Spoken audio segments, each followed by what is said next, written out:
1.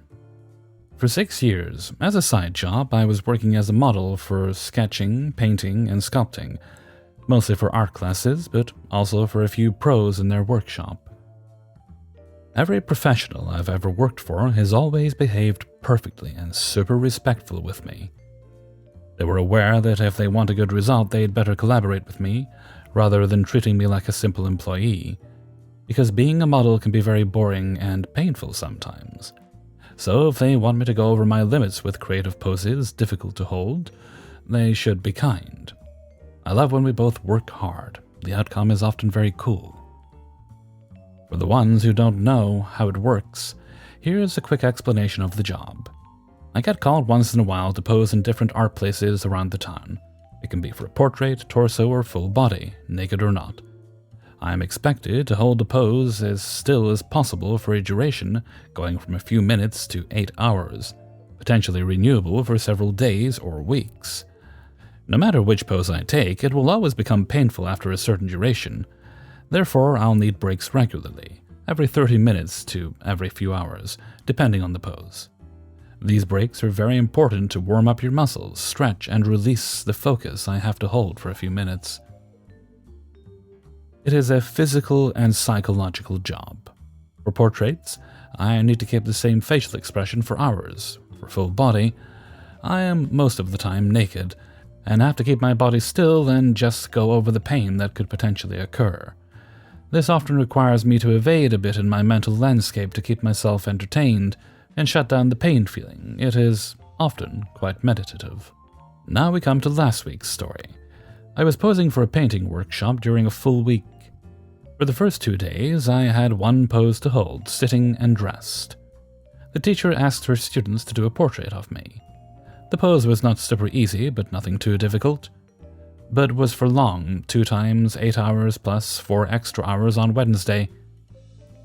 It was therefore quite intense mentally to fight my urge to move. On the 3rd day, I started to install my station to get back in the same pose. Out of nowhere, one of the students shoved 2 professionally printed pictures of me posing. Yes, she went to a photo printing shop to get high-quality super glossy prints of her shitty phone pics. She asks me rudely, "Do you see a huge difference?" I'm confused, and I look at the pictures. It was 2 pictures of me in the exact same pose and facial expression. I was quite happy to see I was quite consistent, so I smiled at her. "Do you see what I'm talking about? Why is it so different?" I'm sorry, I don't understand what you mean. Did you spot a change of position or something? "These pics were shot on Monday and Tuesday." She never asked my permission for photos, which you should always ask. "Look how disconnected you look in the second one." I had honestly the exact same facial expression in both. "You're not connecting with us. You look dead on my painting." Finally realizing what it was about, I tried to explain to her that it is absolutely impossible for someone to stay still for so long without going in exploration of their inner world. It helps to endure the pain, etc. "You have a break every hour. You're just lazy. You have to make contact with us." By which she meant contact with her. I got pissed and told her she has no right to take pictures of me without my consent. That she was incredibly ungrateful and delusional about what she's expecting from a live model in such long poses. I also said that if she's not happy with me, she can just walk to the exit door. The teacher stepped in and backed me up, telling her that she should learn artistic etiquette. Well, we go on. I pose as usual. I hear her puffing and grunting during the whole morning session. In the end, they all show their paintings, and I have to admit hers was terrible. Not even looking like me at all. How surprising her painting looks dead. Maybe there was a big lack of talent instead of a disconnected model. Most of the other students' paintings were quite okay. Now comes the second pose of this workshop, a fully naked pose. I locked my eyes with the entitled student. Normally I would never look any painter in the eyes because it makes them uncomfortable and they feel observed. But this time I was just complying with her wish of connection. Then I take a seat, fully naked with my legs spread as wide as I could in front of her, and announced, This will be the pose for the 2 coming days. I, of course, made it nice looking for the other students with interesting twists and nice angles to draw from their point of view. The entitled student had to deal with the naked lady exposing a big part of her pussy to her while staring at her straight in the eyes. The teacher had a big smile on her face when she realized what I was doing. Entitled student lasted a good 2 hours, in rage and obviously being disturbed by the situation and making more and more nonsense on her painting. She then packed her things and quit. We had 2 lovely workshop days after this. Entitled people are very rare in this field, but the few ones I encountered were all untalented artists. I once had another person ask me to stop moving that much. I was confused as I was quite particularly still on this pose, so I asked which body part I was moving. He pointed at my chest. More confused, I asked, "Breathing, you mean?" Yes, stop that. I can't draw you moving crazy like this. 2. Hello, everyone. I'm here to share my encounter with an entitled person. I was lied to and manipulated just for an office space. Let's start with some background info. I'm Taz. This happened during my university days. After getting accepted to the course, there was some immigration paperwork that I had to clear up before I could officially begin my coursework. Unfortunately, there was a processing time delay, and I could only join the next quarter. Fortunately, my supervisor was very encouraging and gave me a nice office space, a computer, and access to the university so that I could begin my research. My office had windows, and only had 3 people in it, so it was incredibly comfortable. I must admit it was fancy. Typically, there are more than 20 students in a room with an office space that is similar to a cubicle. My co-workers, Angel and Sam, were wonderful. They welcomed me and even helped me with the paperwork. I met a few other students, and all of them were really friendly. After a month, another new student, Karen, was introduced to me. Her documentation had been completed in full. She was given a desk in the 20-student office that had no windows. She was aware of my workspace. She was adamant about coming to my office, and once she was there, she wanted to bring her table into my workspace. Then she began munching on food off of Sam's table. "Don't do it," I advised. "That isn't ours," and she said, Honey, cool, I'm not going to finish it. Something seemed off, similar to how I felt when I first met my college bully. I should have followed my intuition and ran. So the same evening, I received a text message from her. Hi, honey, I wanted to ask you a favor. Please say yes. I can't say yes if I don't know what is the favor. Please, honey, say yes. It's a life and death situation. I can't. Please tell me what favor you're asking. I want you to exchange it with your office space. What? Please say yes. No, I can't. I like my office. I'm comfortable with my office mates. I like it here. You can make new friends in my office. No, sorry, I don't want to. Then at least let me use your office when you're not coming. Example, weekends and Fridays. No, I don't like that. Please try to understand. My situation is like that. I'm doing you a favor by asking you rather than going to your supervisor. You're still not officially a student. I can get that office permanently if I go to the supervisor. What are you talking about? Someone in my office is harassing me. Tried to touch me inappropriately. What? Are you all right? Have you complained to the authorities? Tell me you agree to share the office space. Please. How can you expect me to use your office space if there's a person like that there? No, I can't. You should talk to the supervisor regarding the incident. Okay, fine. I try to help you so that you don't lose the office space permanently. I have a valid reason, and I am an official student, but it seems like you don't care. What are you talking about? Just let me use the office space when you're not coming into the university, and we can figure out the rest later. I will come in with my laptop and work in your desk. I don't need anything else. I just want to feel safe. Let me talk to you tomorrow. Okay, we'll talk tomorrow. The following day, Karen visited my office and demanded I accompany her to the technician, student office administrator. She claimed that after speaking with our supervisor, he agreed to let us share the office. I don't speak French. She speaks French, and so does the technician. She communicated with him in French. I don't understand a word she says, but she says everything is great and she can share the office space. A key to my office was also given to her. I was stunned and am unsure what to do. I simply agreed. Furthermore, it was a Thursday. I returned on Monday. When I walked inside the workplace, it was a mess. Used Tim Hortons coffee cups, sugar, coffee, and several soft drinks were all spilled on the floor. Food is all over, sort of a mess. There was a tiny fridge in our workplace which belongs to Angel. All food was removed from the refrigerator and was restocked with Karen's food. Sam keeps a lot of snacks on hand. He has diabetes. All of his snack packs had been opened, and small bits had been taken from them. Karen even took a bite from the banana he kept in the office. Angel and Sam, both visibly distressed, demand an explanation. I stated that I was returning to work today after 3 days. I was really terrified. In 30 minutes, I had a meeting with my supervisor. Karen logged into my PC using her admin account, thus I'm locked out. I'm completely freaking out.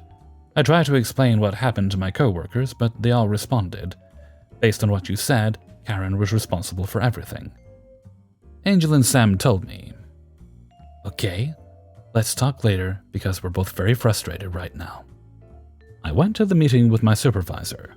At that point, I'm so close to tears, I was even concerned about being expelled from the university. My supervisor asked me if everything was all right after noticing my expression. I exploded. I began rambling. He responded, Okay. Don't panic, just tell me everything." I confided in him everything, even what Karen had told me and my worry about being expelled from the university. "You're one of my students. Though your paperwork is still being processed, I hired you. Nobody will kick you out if I'm here. I'm still here, right? And as for the office space, I assigned it to you.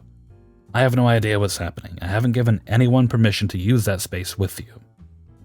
Then he took me to the technician and asked him why he agreed to give Karen the key. Karen claimed you both approved it. My supervisor informed the technician that he did not agree to such terms and demanded that Karen return the key. My supervisor also advised me not to be so naive and to stand up for myself. If I ask him to intervene, he will, but he prefers that I deal with it myself. I calmed down, returned to the workplace, and explained everything to my co-workers Angel and Sam. Both informed me that they were not angry with me, but rather a little disappointed with me. I knew I should have at least alerted them of the situation, but everything happened so quickly in one day. My PC was fixed by a technician, and he granted me admin access, as did all official students. Karen arrived to the office in the afternoon as if nothing had happened. I took her outside of my office and tried to reason with her. I wanted to know why she lied, and why she made a mess in the office, let alone ate Sam's snacks and ruined Angel's food. Also, why does she log onto my computer? She is obviously aware, at that time, I did not have admin access.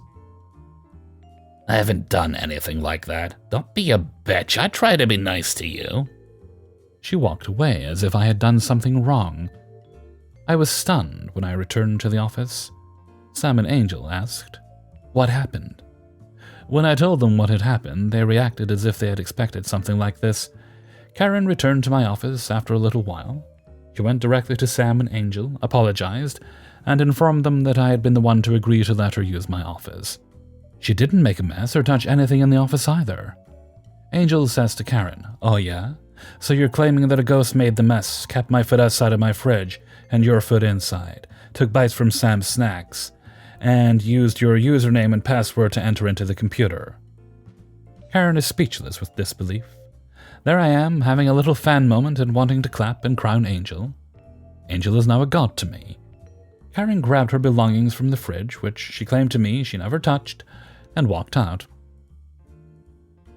No, it's not over yet.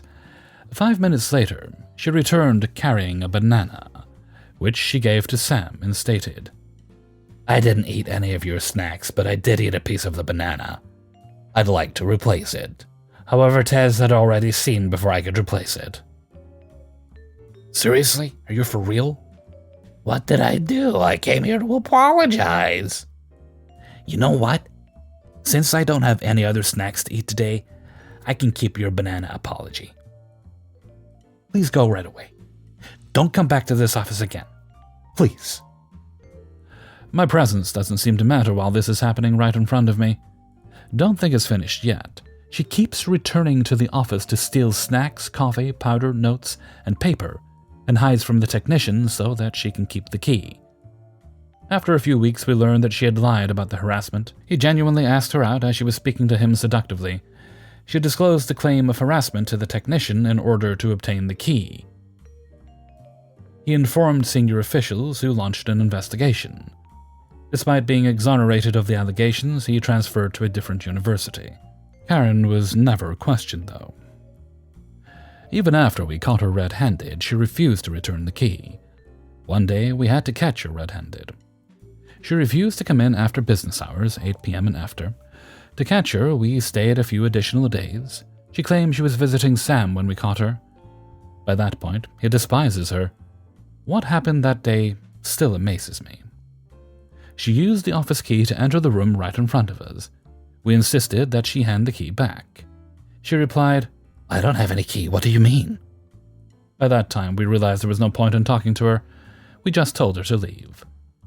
We'd already set up a webcam to show the technician the proof. We caught her on video. Even though he is aware of it, he required proof. He then changed the lock. After 3 months of theft, the difficulties ended.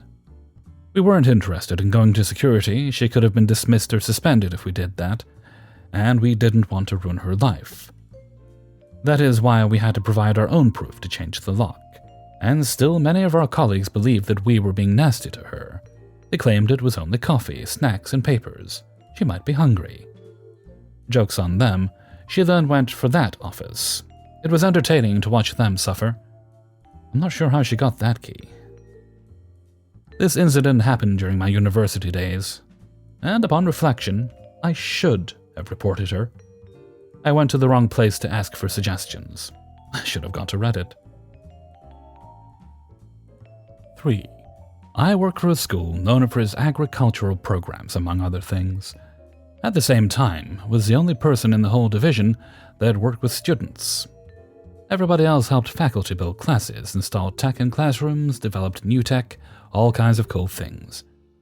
One morning, I'm meeting with my supervisor, when his boss, one of the university's associate vice presidents, comes into the office and hands me a post-it note and says, "Would you please follow up with this student? She has some questions about registration." AVP then looks at the boss and says, "And would you find out who thought it would be a good idea to transfer a student with questions to an AVP who doesn't work with students?" We all chuckled at that, as AVP, while an amazing administrator and former teacher and professor himself, hasn't interacted with students for years. Dutifully, I went back to my office and called up the student to find out what was going on. This was 6 years ago, so forgive me for not having the exact dialogue. What follows is a reenactment. For clarity, pre-vet is what we in academia call someone who wants to go into veterinary medicine, i.e. be an animal doctor. "Hello, I'm from the university. I understand that you have some questions about registration. How can I help?" "Yes, I'm a pre-vet student, and it says that I can't register until the 4th day of registration. I need to register on the 1st day. I'm pre-vet." Okay, let me see if that's a mistake. I got the relevant student info, look up the record. It looks like you're a brand new student with no prior credits. Here at this school, students who are closer to finishing their programs register on the 1st day of registration, and then it is broken up by student level from there. This is to make sure that those close to finishing are able to get into the classes they need so the graduation is not delayed. The system is correct that you'll be able to register on the 4th day of registration. No, I'm pre-vet. I have to register on the 1st day to make sure I get the classes that I need. Who do I need to talk to that can get me registered on day 1? I'm sorry, this policy is very firm. If the class is full when you go to register, you can, and then I explain the various options, none of which will allow her to register earlier than stated. But you don't understand. I'm pre-vet. I have to register on day 1. I'm sorry, but you can't. But I'm pre-vet. I'm finally losing it. You're not the only one. Then she hung up on me. But oh, gentle listener, the story doesn't end there. The next day, AVP stops by my office and tells me that she called him back. Yes, our entitled students called the AVP to tell him that I had not been helpful, had been rude to her, and that she needed to register on day 1. The AVP listened attentively, and, when she finished, told her that he was sorry to hear about her disappointment, that I was in fact correct, and that she would not be able to register before her allotted time. She interrupted him, I presume to tell him that she was pre-vet, but he didn't let her and told her that he listened to her, and now she could listen to him. Yeah, she hung up on him too. He told me he didn't think I did anything wrong, which was nice. But oh, we're still not done. I then pop over to the boss's office and tell him the tale. He says that we can still offer some help via email. I still had her student information. So I do. You see, what I sent below is the email listed in the student's records as their preferred email. I thought I did a good job of being professional and offered service that was not part of any program on campus. You can be the judge if you want to look it over. But the best part is what I got in response from the student's mother.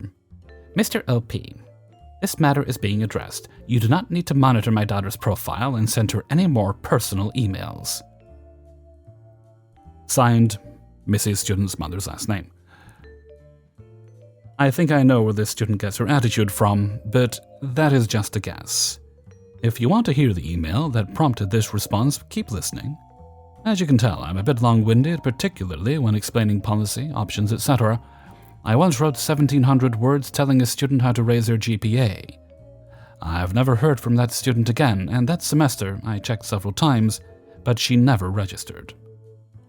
I'm not sad about it. Just last week I asked the AVP if he remembered this student, and he was kind and said yes, but that he couldn't remember the details.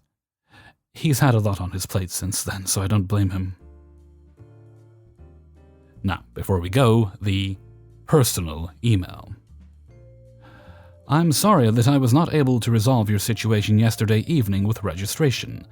The policies that control when students can register are very firm so as to be equitable to all. Having been a student myself, I know how frustrating it is to have to wait, all the time fearing and worrying that the classes you need will fill up. I would like to still try to help you with your registration, particularly as you are a focused and dedicated student who has put a lot of thought into planning into your education. I don't know what steps you've taken since we spoke last night. I told you that talking to the professors is the first step to getting into a full class, and that they can authorize your registration. Getting in touch with the professors now will help to solidify a place in their class. However, it will not enable you to register prior to your appointed time. I double-checked your registration status, and you do not have any holds which would prevent you from registering. The catalog shows your appointed registration as 10 p.m. November 17th. So that is when you will want to make sure you are on and entering the system. Of course, you can review the schedule of online classes by going to, and I gave the course search page. If you click on the course to pull up the course registration number, CRN, for the section that you need. If I remember correctly, you are located in Salt Lake, so you will need to make sure you get that section's CRN to put in the registration box. If you register for the wrong section, your tuition and fees will not be correct, and when the registrar's office goes through registration, you will be shifted to the correct section, if possible. If the section is full, you will likely be put on the wait list, so it's best to get the right section the first time. I'm always available to help you get the right sections and look at the options if the class is full. Sometimes the options are limited, but with attention and patience, it's surprising what can be done. If you would like, I can monitor registration for the classes you need and keep you updated on them. I can also help you get in touch with the professors. What classes do you need for your pre-vet program? 4. Almost 20 years ago, I worked the 1-800 support line for my country's government financial aid for college application. It gave me lots of memories of Karens and their outrageous claims and demands. One real example they used in training was a woman asking how to report the $10,000 she spent on her dog's braces on the income exemption form. But this lady was the boss Karen. So literally anyone could call this number, but we could terminate the call if they got abusive or combative, or were obviously not calling in good faith, unless they had an application on file for the current year. In which case we had to listen to whatever and kiss ass the whole time. We could escalate the call to a supervisor only if they started making explicit threats, including fatal self-harm, or were audibly masturbating, or demanded a manager. Of course. Boss Karen comes prepared, though. I found out later that she filed an application every year, despite having no children or intentions to attend college herself and being 68. As she put it to me, she is a goddamn taxpayer and therefore pays my salary, and therefore she is entitled to take up as much of our time as she goddamn well pleases. We're also not allowed to dissolve into helpless laughter at the assumption that we contract temp workers saw anything resembling a salary. That's another rant. I'm getting ahead of myself. But before I go further, I just want to say the following contains really vile and ugly racism. And if you don't feel like seeing more of that shit today, I can't blame you. Also relevant to the following is that I'm a white woman who sounds like a newscaster over the phone. Okay, it's Martin Luther King Jr. Day, and my supervisor gave me the heads up that we get more loonies that day because we're one of the only government 800 lines open. I'm an hour or two into the morning, and the call beeps through in my headset. Thank you for calling impossibly long and convoluted form title helpline. My name is X. To get started, I'll need your social security number so we can pull up your application. And yes, asking for this in the opener did cause us a lot of grief. But the script is the script. She snarls out the numerals with the kind of spit-crisp enunciation we all became familiar with from YouTube videos of rabid boomer women confronting minimum wage employees over mask requirements. So it's not like I didn't know the call was going to be hell, but I was young, and so naive, I really had no idea. I pull up her file, and at the same time the words, "And now what can I do for you today, Mrs. Karen?" leave my mouth, I see that the file iteration number is 99, meaning that she has called about that year's application at least 99 times in less than a month. What you can help me with is, what I want to know, what I demand to know, is that I can't cash a goddamn check today, all because some uppity nope got himself shot. She says more, but I can't remember anything precisely except for the aforementioned statement of taxpayer entitlement. I sat there stunned, stammering polite filler, and my supervisor must have seen my face because she comes over, glances at my screen and says, yeah, I was hoping I'd get this bitch today. Send her to me." I say in my best and helpful CSR voice, "Ma'am, it's a very good question that deserves to be addressed by someone higher up than me. Would you mind if I send you to my boss?" You can hear her puff up as she says yes, but she'd better not be put on hold forever. I hit transfer with glee and logged my break code to go watch the show. My supervisor, as well as every other supervisor on that contract, aside from one white woman who was gone that day, was a college-educated black woman who tolerated no bullshit. So it didn't take long until Karen demands to speak with her boss. My supervisor says very sweetly, "Would you like to speak directly with the executive in charge of this entire call center?" Karen can't resist that sort of bait. Our executive director, of course, spoke fluent corporate, and his English was flawless. Usually he retained only a hint of his Nigerian accent, but for special occasions, he'd dial it all the way the hell up. I would give a lot to have listened in, but all I got to hear was the laughter. There was a lot of that, and it was started well before the call ended. Well, I never had to deal with Karen again. When she quit calling us, she switched over to the Medicare line, and they already had enough to deal with. But I like to think the shock and outrage knocked a few years off her useless, miserable life anyway. 5. Okay, so I have a little story for y'all that happened a few hours ago.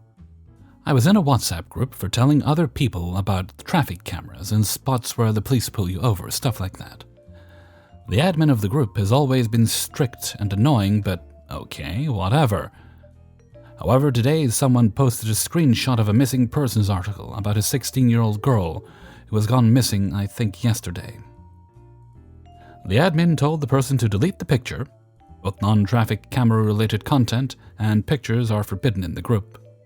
I responded to the admin with, "Dude, it's a missing persons letter, chill out." Then countered with, "And this is the Blitzer group." Blitzer is German for traffic cam. This whole conversation is translated. More people started to join in. Some of them defended the admin, but most were on my side and started giving the admin shit. I stayed calm and said, "This is important stuff, she's gone missing. It's a local article that needs to reach as many local people as possible, so chill out a bit." The admin started insulting people, told them to stop commenting on the topic, which I did since I already made up my mind about leaving the group at that point, but wanted to see where this ends, and threatened to kick people from the group who kept commenting. He then proceeded to go on his power trip by putting the group on admin messages only, so only he could write, and started kicking everyone who disagreed with him. That, of course, included me. Like half an hour later, a guy from the group, who also tried to defend the missing persons warning, and subsequently was also kicked, messaged me with a link and told me that he was starting his own group. We proceeded to talk a bit more about how horrible of a human being that admin must be, and how, if God forbid, something should happen to the girl, that it's partially his fault since he denied the information to reach over 1,000 people in that group. Then I shared the group invite link with a couple of friends and told them to spread it to as many people as they can. One absolute mad lad sent the link to the new group into the old one. The message was promptly deleted. The dude was kicked, and the admin wrote him the following message. "You can shove that group up your ass, off-brand shit, and never show up in the group again, you moron." He basically reacted like a child. I then heard from yet another friend whom I asked to hold off quitting the group, since I wanted to see how this stuff would continue, and they started to slander us for breaking the rules. Apparently the rules are more important than possibly saving a human life. I feel sorry for the girl. I spread the missing persons article to everyone I know, as well as the link to the new group. I really hope she'll be found alive and well. That admin is a piece of human garbage, possibly dooming her and having no empathy for her parents and loved ones. I wonder if that's how he would have reacted if it was his daughter. And although I get a little bit of satisfaction knowing that we royally annoyed such a piece of garbage, I feel sad that this girl was denied help by over 1,000 people because of him. It is also noteworthy that the last message in the group before I was kicked was another admin, another piece of garbage, smugly saying, "Well, now there's more space for people who actually value the group." Couldn't help but hear that in a Karen voice in my head. So yeah, this was my encounter with that entitled prick. I'll be helping my new friend growing the new group, and I hope we can surpass his in not much time. Although he runs a network of 7 of these groups, all between 300 and 1.2 thousand people, so it might take a while. Also, I'm thinking about planting a spy in his group to forward the traffic info there to us. A little while later, he would add me to another group of the network and quickly removed me to prevent me from joining with the invite link. I was previously in that group, but he asked us to move to another group. The group where it all went down, a while back, asked to fill up that group list. They were numbered number 4, had like 300 people, while number 7 was overflowing, so he wanted to manage the chat traffic or something. Hey everybody, Hellfreezer here, and thank you very much for listening to Idiots in the Wild, episode 99. And thank you very much to everybody who allowed me to use their stories in this video. Before you go, please do hit the like button and share the video with friends and family. That lets YouTube know you appreciated the video and want to see more. Therefore, they'll show it to more people. Then magic happens, and then I make more videos. Okay, let's see. Okay, no special shoutouts today, so let's move right along to Hellfreezer's question of the day. And today's question is, what is a video game or video game series that you think would benefit from a ground-up reboot? One of my favorite video games is Sherlock Holmes Awakened, which is getting a reboot soon. But I own the original. I own the remastered version, I think. I'd have to check. But they're completely remaking it. New graphics, new character models. In fact, I think they're using a slightly older looking version of Sherlock Holmes, the character model they used in Chapter 1. If you follow those games, then you'll know Chapter 1. Or you might have seen me playing it on stream with the kind of younger, more boyish face Sherlock Holmes. They're going with that model, so because I guess that's the one they're using now. And it looks quite shiny, so I'll likely end up buying the game again. And hopefully they've added a bunch of new things to it, but just with the same story. So please do let me know what some of your ideas are, what games you enjoy or games you think might look great on modern consoles, if you're into that sort of thing, or PC or whatever you happen to enjoy playing it on. Maybe you like playing your games on a cabbage, who knows. With that, I'm going to head off for now. So until next time, thank you very much for listening, and take very good care of yourself.